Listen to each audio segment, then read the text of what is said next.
Hello guys, hello and welcome again to my channel. It's been a long time once again, but today I'm back with another review of something quite rare, I would say. A brand which not a lot of people appreciate. So let me go straight to the watch, which is, as you can see, a beautiful Citizen. So first, a little history about this little beauty here.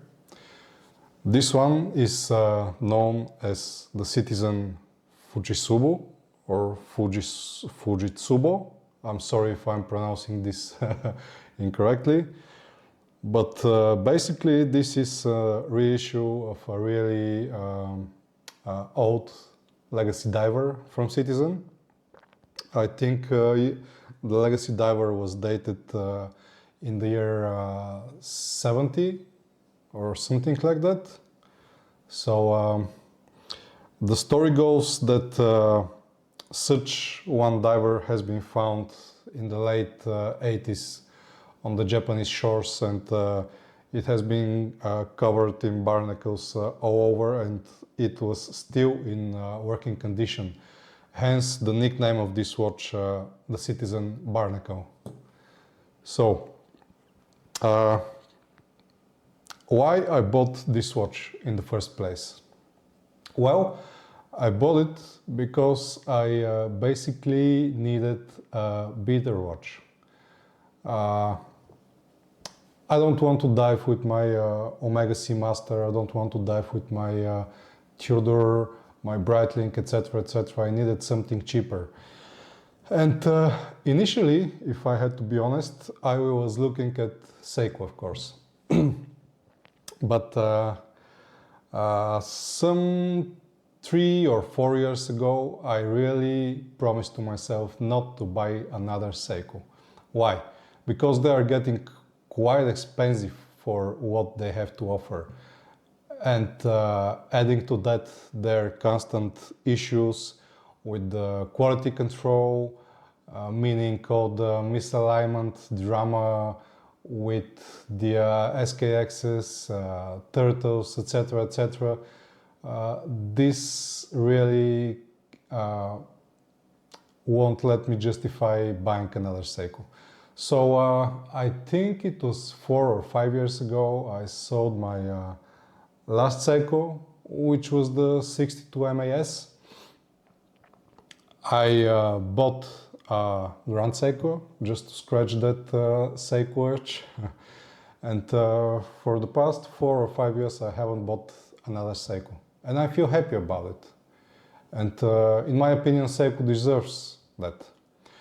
But I don't know what happened recently, but I started looking at the updated Seiko Samurai. So as far as I can see from all the video clips in YouTube, the new Samurai was actually smaller, it was thinner. The date window was moved slightly to the 4 o'clock position, and I like that a lot. I actually liked that very much, especially when you have in mind that the new Samurai had this this all blacked out version. I really liked that one, and I was about to order it. But I actually did order it, but I ended up cancelling my order in the last minute, and I'll tell you why right now. Sorry about that. So initially I noticed that this watch goes for about let's say $500 all over Chrome 24, and that was around my budget, $550 I was ready to spill for a better diver, let's say. Because my initial idea for this watch is to really do some diving with it. Of course, not 50, 70, 80 meters diving, just some snorkeling, if I have to be precise. And yeah, the budget was around $500, $600 tops. So I found this built here for approximately, I think in dollars it was 350 euros, but in dollars I think that's around $375. And I also found the Seiko Samurai blacked out version for the same amount, maybe a bit more, maybe about $400. Both in like new condition. This one had no boxes or papers, but it hasn't been worn as far as I can tell. The Samurai was with the same condition. This one I ordered from Italy. It arrived in a week. Condition is perfect. The Samurai I actually ordered from Switzerland, and for an entire week the seller failed to post the watch, so I just ended up cancelling this order, and I feel quite happy about this, by the way. I'm happy that I did not end up with two beater watches, because I absolutely don't need two beater watches. I think one is enough. Although this one is a bit too beautiful, too flashy to use as a beater watch, but I'll use it anyway. So, as far as the pricing goes, this one goes for $800 on the Citizen website. $800 for this particular version with the rubber strap. And this one is not the original rubber strap. The original one, the watch came also with the original one, of course. So I'm not going to change it right now. But basically the original strap looks like this. It's a very soft rubber, very comfortable. But the one thing I don't like is that it is quite long. Apparently it is made this way in order to, so you could be able to put the watch on top of your diving suit. But obviously I'm not going to use a diving suit maybe. So anyway, my wrist is way too small for this long rubber strap, which is a shame. I would enjoy it very much. I also love the little details on the original strap. I love the tapering here, everything, but I will not be using it. Instead, I will be using this third-party one, which is, I think it's called a tropical strap. Again, very soft rubber. It's a bit shorter than the original one. I've also ordered Uncle Seiko waffle strap, which I'm going to use for this watch, but until it arrives, I'm going to use it on this one. So, the pricing. I was saying about the pricing. This one goes for $800 on the Citizen website, but currently it is being discounted to, I believe, $600, $636 to be precise. So, I don't know if this is just Citizen's pricing policy to have like a high retail price which is always discounted, or are they really thinking they could sell this one for $800? Not that I won't give $800 as well, but that's another topic. But anyway, my main idea is that this one is very close to the Seiko Samurai's price, retail price, which is $550. So I think this is a much better buy for the money. Why? Because, for example, first you're getting a superior movement, in my opinion. For this one, you are getting the Miyota 9, I think it's 951, which is basically a 915 Miyota, which is, for example, much thinner than the Seiko NH36 movement. Also, you are getting a titanium case, and you are getting a sapphire crystal. All things that you will not be getting with the Seiko. So this justifies buying this one versus the Seiko. Also, this one doesn't have any alignment issues, although as far as I understand, the new updated Samurai doesn't have any alignment issues as well.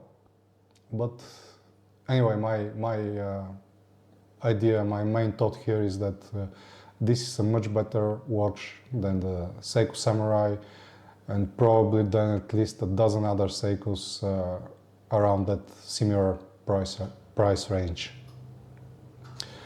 As far as the other specifications for the watch go, the case width is 41 millimeters, although it definitely doesn't wear like a 41. It wears more like a 39. Here it is compared to my Breitling Aerospace Evo, for example.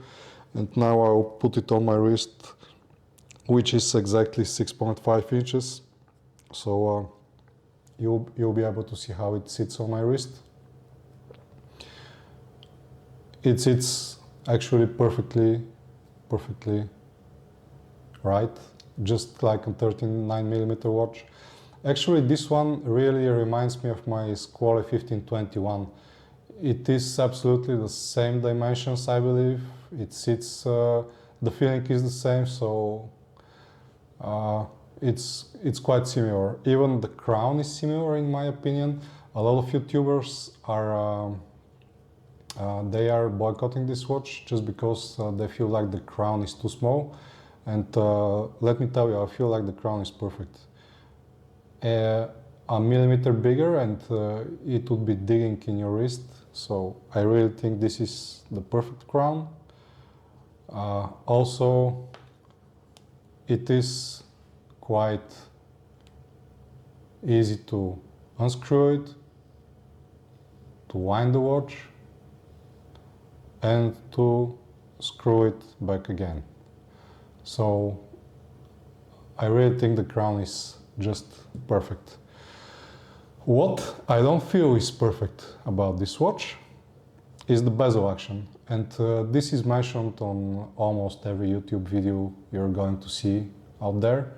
But basically you can hear the bezel action. It's a bit mushy.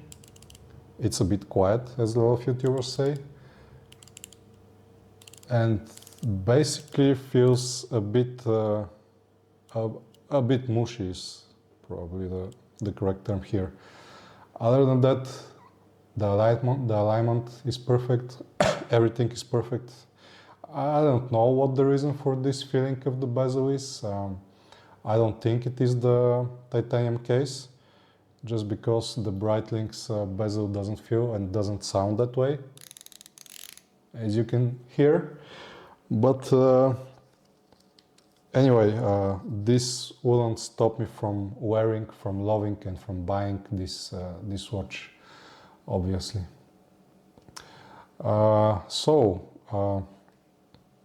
About the dial, it is a beautiful black dial with a dark black color.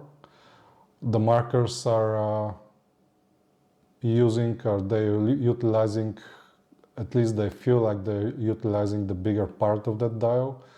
They almost look like childishly big, like exaggerated. So this is something I really like.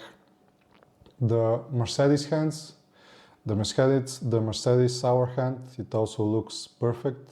It is executed very well. I looked at actually my magnifying glass and it really looked perfect.